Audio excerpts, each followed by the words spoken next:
পশ্চিমবঙ্গ সরকার এই কাজটি কি ঠিক করলো? কখনোই না। পশ্চিমবঙ্গ সরকার এই স্টেপটি ভুল করলো বা এই সিদ্ধান্তটি ভুল করলো।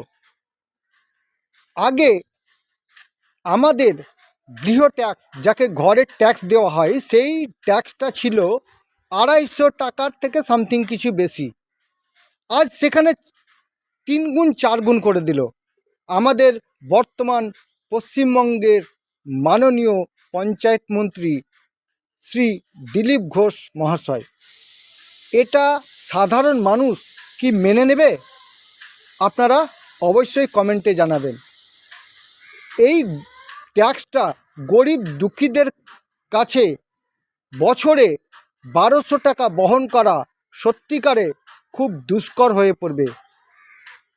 তাই এই ট্যাক্সটার বিষয়ে সরকারকে ভাবা উচিত। এর প্রভাব কিন্তু তাদের সরকারের উপর অবশ্যই পড়বে, একবার নিশ্চিত পড়বে। তাই এই ব্যাপারে সরকারকে সঠিকভাবে সিদ্ধান্ত নেওয়া উচিত বলে আমি মনে করি।